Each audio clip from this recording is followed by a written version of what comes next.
Bonjour très chers amis, bonjour bien-aimés. Alors je veux croire que vous avez passé un agréable week-end. Vous avez également eu une journée dominicale formidable dans la fraternité, dans la communion des frères. Nous sommes très heureux de pouvoir vivre ces moments et nous sommes surtout reconnaissants au Seigneur qui a encore voulu ce matin nous prêter ce souffle précieux de vie et nous introduit dans cette nouvelle semaine. Alors pourquoi ne pas commencer par lui adresser nos sincères et profondes salutations pour cette grâce qu'il nous témoigne encore ce matin. Éternel notre Dieu, merci pour le don de la vie. Merci pour le don du salut. Merci Seigneur pour le privilège, Seigneur, de pouvoir compter sur toi, compter sur ta grâce. Nous te confions ce nouveau jour et nous te confions cette nouvelle semaine. Et nous prions, oh notre Dieu, que chaque jour de cette nouvelle semaine soit un jour où ta main est sur nous, où ton bras étendu se déploie avec nous, en nous et au travers de nous. Nous prions, ô Père éternel, que seuls tes projets, chaque jour de cette nouvelle semaine, s'accomplissent au nom de Jésus-Christ. Nous venons contre tout programme de ténèbres. Nous venons contre tout projet de ténèbres. Nous prions que rien de ce qu'il a programmé contre nos vies ne voie le jour au nom de Jésus-Christ. Nous rendons inopérants et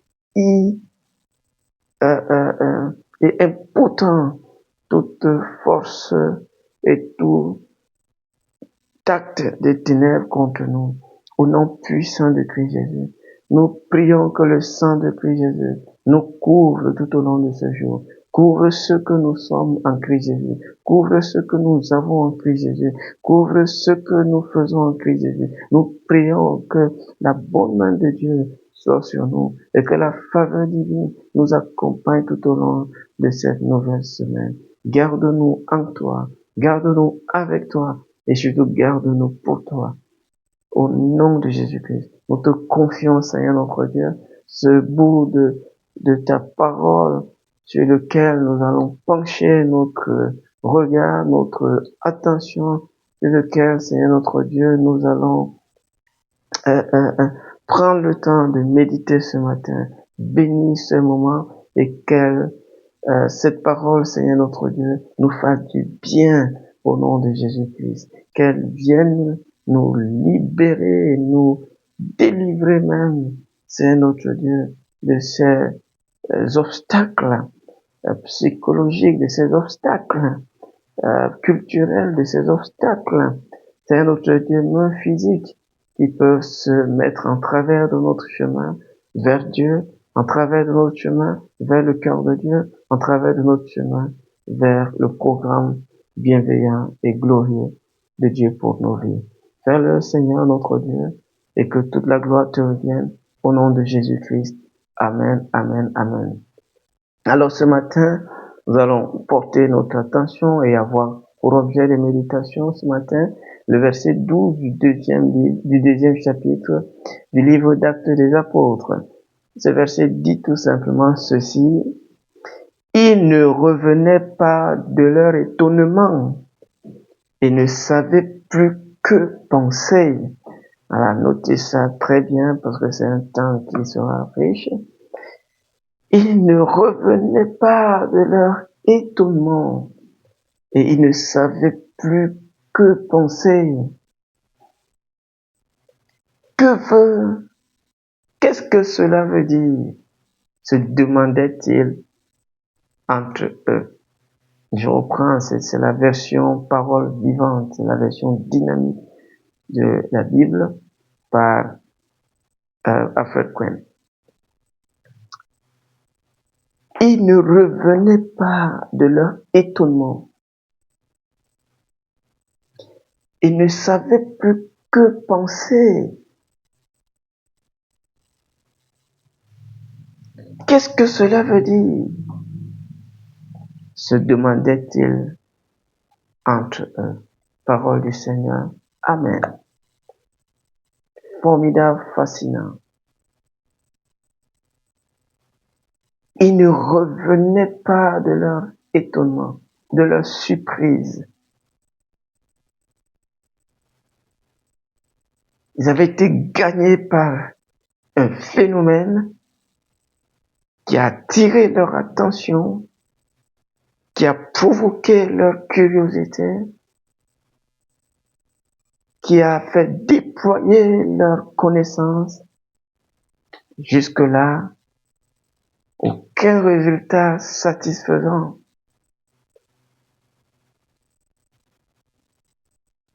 Alors, il est intéressant pour donner une bonne compréhension de ce test, de revenir en arrière et de considérer, n'est-ce pas, la trame narrative qui aboutit à ce verset. Nous l'avons étudié de fond en comble.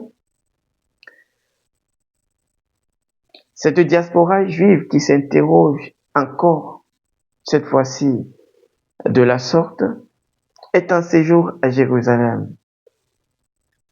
Elle est venue célébrer l'Éternel, elle est venue pour la fête de Pentecôte, elle est venue pour la fête de Tabernacle, elle est venue pour la fête de Cabane, elle est venue pour les 3 grandes fêtes majeures qui nécessitaient, n'est-ce pas, sa présence en Terre Sainte à Jérusalem.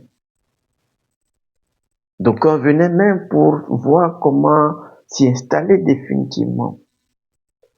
Alors qu'elle est dans ce séjour à Jérusalem, elle apprend dans le temple, dans la chambre haute, qu'il se passe quelque chose de bizarre. Bref, il y a un bruit qui va attirer leur attention. Ils accourent donc au lieu où le bruit s'est fait entendre. Et quand ils y arrivent, ils trouvent 120 personnes en train de parler les différentes langues des nations d'où ils sont ressortissants.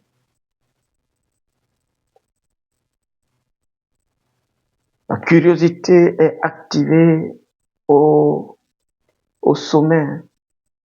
Ils doivent comprendre ce qui se passe. Et dans leur quête de comprendre ce phénomène bizarre, étrange, auquel ils font face, ils vont convoquer un certain nombre d'éléments, un certain nombre de leviers, un certain nombre de moyens, un certain nombre d'atouts pour leur permettre de comprendre ce qui justifierait leur étonnement aussi grand, leur profonde stupéfaction. Pourquoi ils sont aussi dans l'admiration? Pourquoi ils sont autant dans cette grande surprise? Était juste le fait pour ces 120 Galiléens qui n'avaient pas franchi la porte de ce pays d'où ils viennent, puissent parler dans ces langues. Ils ont convoqué un certain nombre de choses intellectuelles de leur état. Ils ont dû formuler des hypothèses. Ils ont dû se référer aux statistiques. Comment 120 personnes peuvent être en mesure de parler 15 langues? Qu'est-ce qui peut expliquer cela? Leur étonnement était de plus en plus serré. J'ai intitulé le partage de ce matin Quand l'étonnement se bute. Quand l'étonnement, la surprise se bute. Quand les questions n'en finissent plus. Quand la pensée n'est plus capable de produire des hypothèses qui conduisent à une solution satisfaisante. Pour comprendre ce qui se passe, pour expliquer leur grande surprise, ils vont convoquer les statistiques. Ils vont prendre la peine de lister les différentes nations, les différentes peuplades, les différentes contrées, les différentes localités, les différents pays d'où ils viennent. Ils font recensement des différentes langues, dialectes, patois, comme vous voulez, pour comprendre l'étrangeté en face de laquelle ils se trouvent. On a vu les statistiques n'ont pas produit quelque chose de satisfaisant. Alors qu'est-ce qu'ils font? Ils ne sont pas que intellectuellement assis, ils sont aussi religieusement bien ancrés. Du coup, ils vont convoquer la dimension religieuse, spirituelle. Ils n'attendent pas seulement les disciples, les 120 de la chambre haute parler dans ces différentes langues. Ils entendent ces gens dire des choses profondes que Dieu a faites, des choses extraordinaires que Dieu a accomplies.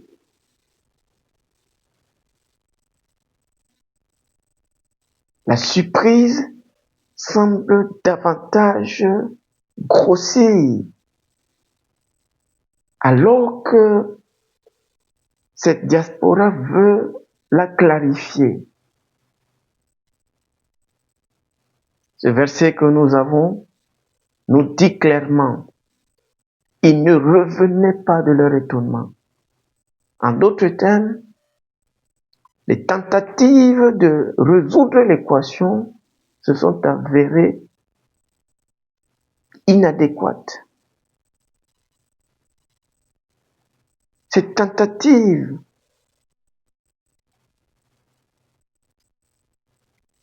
n'ont pas marché. Ils n'en revenaient pas de leur étonnement et ils ne savaient plus que penser. Pouvez-vous imaginer la scène? Ils ont dû convoquer la philosophie, ils ont dû convoquer le spiritisme, ils ont dû convoquer la magie, ils ont dû convoquer la culture, ils ont dû convoquer l'intellectualisme, ils ont dû convoquer les statistiques, ils ont même convoqué la religion. Mais jusque-là, ils sont toujours à leur soif. La curiosité est toujours accrue. Qui va les aider? Comment se tirer d'affaire?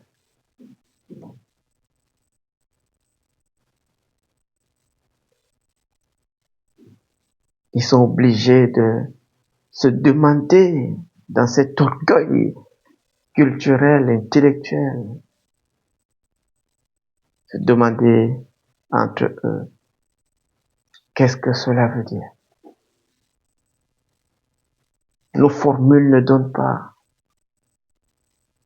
Nos théorèmes n'arrivent pas à nous permettre de résoudre cette équation. Comment comprendre ce phénomène si bizarre?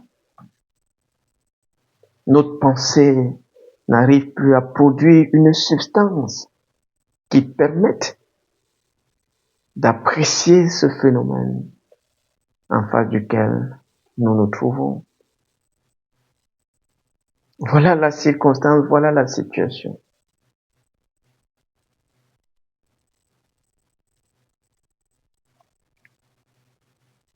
Ce qui m'amène, puisqu'on est dans le questionnement, à nous proposer cette question. Et enfin, à nous proposer cette pensée en rapport avec ce test, en rapport avec cette diaspora, dans cette situation de consternation profonde, car leur étonnement n'arrive toujours pas à trouver satisfaction quant à son explication.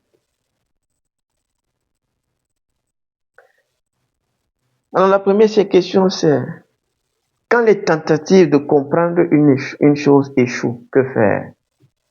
Quand les tentatives, nous l'avons vu, ils ne savaient plus que penser. Ils ne revenaient pas de leur étonnement. Donc quand les tentatives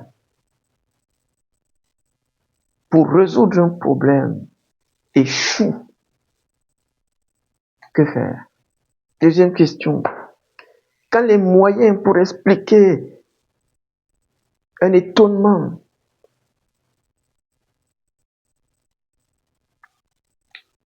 sont insatisfaisants à nos yeux, que faire? Quand les moyens déployés n'arrivent pas à produire quelque chose de satisfaisant, que faire? Troisième question. Quand les recherches pour sortir d'une impasse s'avèrent improductives à nos yeux, que faire? Quatrième question. Que faire quand le désir de saisir une réalité qui nous échappe reste inassouvi? Que faire? Que faire quand le désir de sortir d'une réalité qui nous est étrange, qui dépasse notre entendement, reste inassouvi, reste insatisfait? Que faire? Cinquième question. Quand la détermination, quant à cerner les contours d'un phénomène étrange, ne produit pas de résultats conséquents, que faire?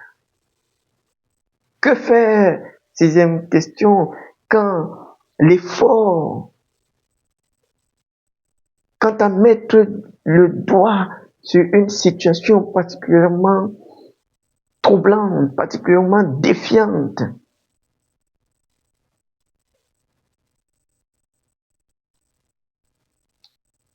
s'avère infructueux, que faire? Qui consulter? Enfin, septième et dernière question. Quand nos conjectures, quand nos supputations, quand nos suppositions, quand nos hypothèses, quand nos théories s'avèrent inadéquates, inefficaces,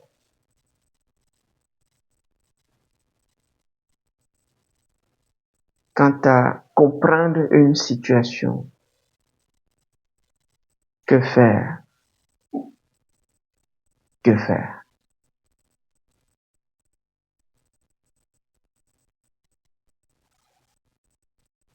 Quand tous les moyens que nous avons à notre portée, à notre disposition, nous laissent toujours dans une impasse, que faire? N'y aurait-il pas un autre moyen? N'existe-t-il pas un autre moyen qui puisse nous aider à résoudre cette équation à laquelle on est confronté, qui puisse nous aider à comprendre ce phénomène qui semble insurmontable? C'est à cette question que normalement chute cette péricope, ce verset que nous venons de lire.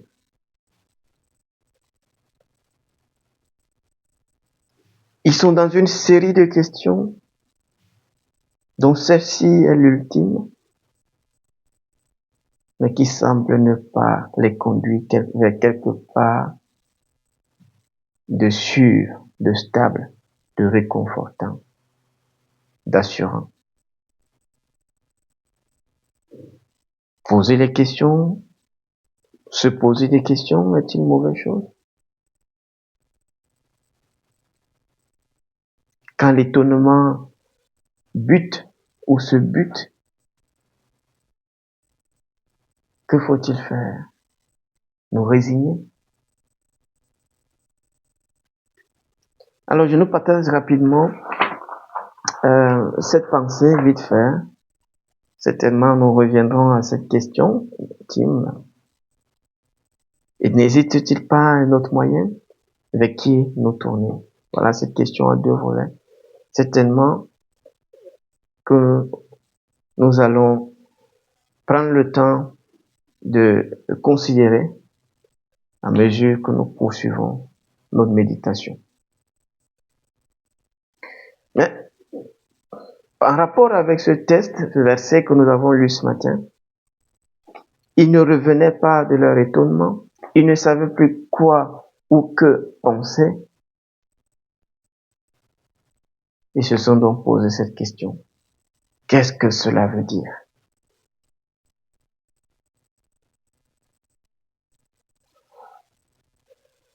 Ce qui nous amène à partager quelques pensées, quelques vérités ou principes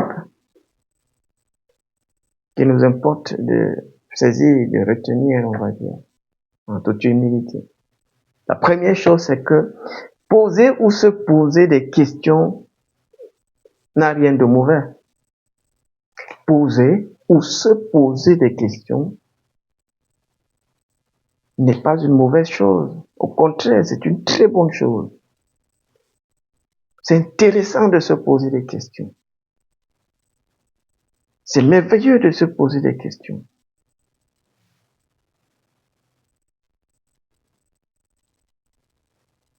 Parce que les questions vont nous conduire à la réponse.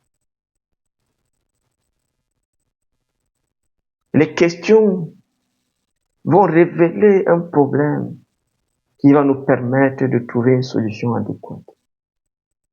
Ce n'est donc pas mauvais de poser des questions ou de se poser des questions. Deuxième pensée. Il n'y a pas de honte à éprouver au fait de se poser ou de poser des questions. Il n'y a pas de honte à se poser des questions. Il n'y a pas de honte à éprouver au fait de poser des questions. Une marque de distinction, c'est le fait de poser des questions. Celui qui pose des questions, celui qui se pose des questions, ira plus loin que celui qui ne pose pas de questions et qui ne se pose pas de questions. Il n'est pas de honte à éprouver quant à poser ou se poser des questions. Parfois, on a peur et honte de poser des questions et on reste dans l'ignorance. On reste dans le noir, les ténèbres. Parce que l'ignorance correspond aux ténèbres. Il n'y a pas de honte donc à poser des questions. Si on connaît la valeur de la connaissance,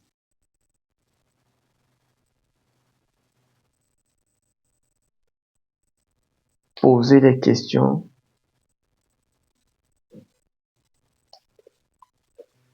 se fera facilement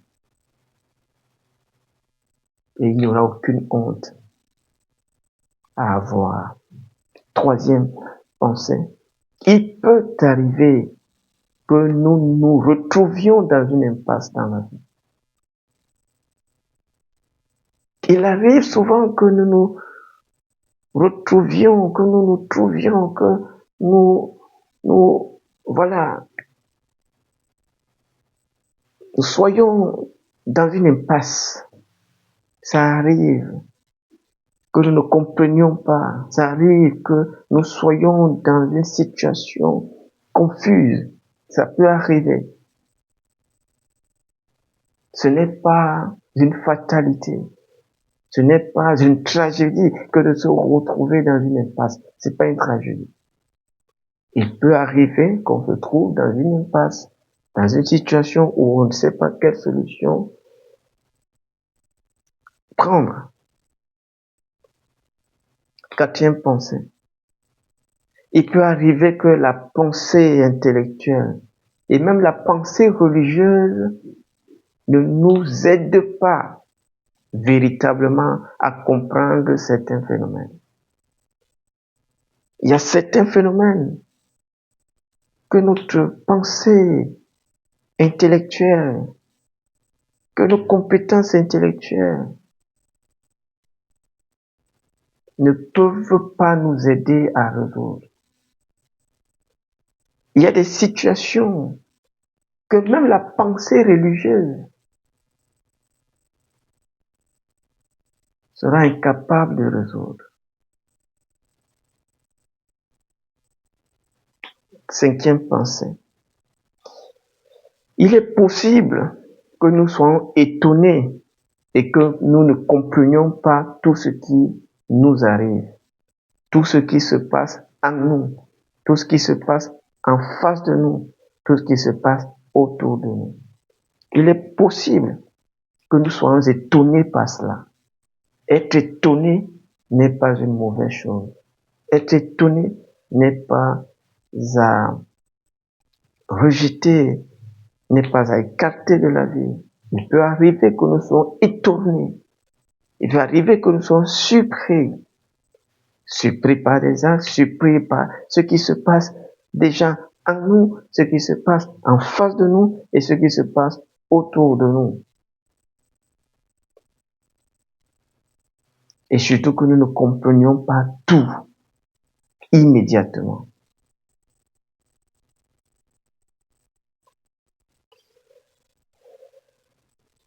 Il peut arriver que je ne comprenne pas immédiatement tout ce qui se passe autour de moi, en face de moi ou en moi.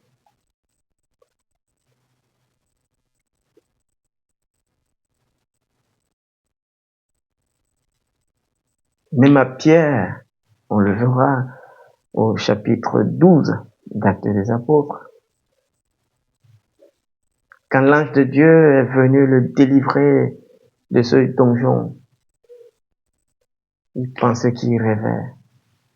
Et il ne savait pas au moment là ce qui se passait. C'est plus tard qu'il comprit.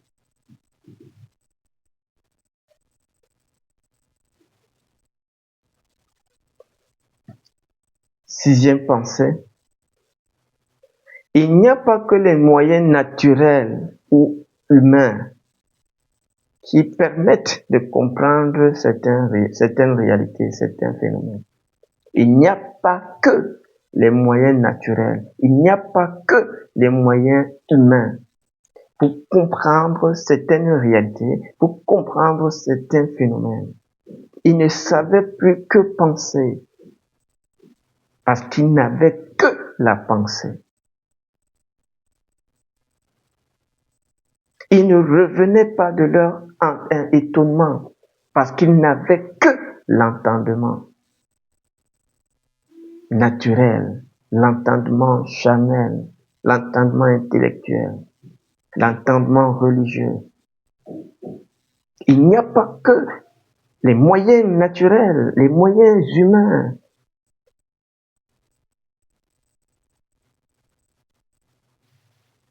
Il existe d'autres moyens. Il existe un autre moyen. J'aime quand Blaise Pascal le formule. Mais la Bible nous le dit clairement, parlant de ce moyen perspicace qui nous permet de comprendre certaines choses que notre pensée intellectuelle, notre pensée religieuse est incapable de comprendre. Dans Hébreux chapitre 11, verset 3, il est dit, c'est par la foi que nous savons. J'aime la version parole vivante. Quand elle formule ce verset, elle dit ceci. C'est la foi qui nous fait connaître que l'univers a été créé et ordonné par la parole de Dieu. C'est la foi qui nous fait connaître. Cette diaspora juive n'avait que la pensée intellectuelle, la pensée séculière, la pensée religieuse, mais n'avait pas la pensée de la foi. Voilà un autre moyen à propos duquel ils étaient totalement ignorants. Septième et dernière pensée, et puis on prie. En fait, je termine par une question parce que le verset termine par une question. Mais vers qui nous tourner pour avoir la réponse à notre question? Vers qui nous tourner pour avoir la solution à notre problème?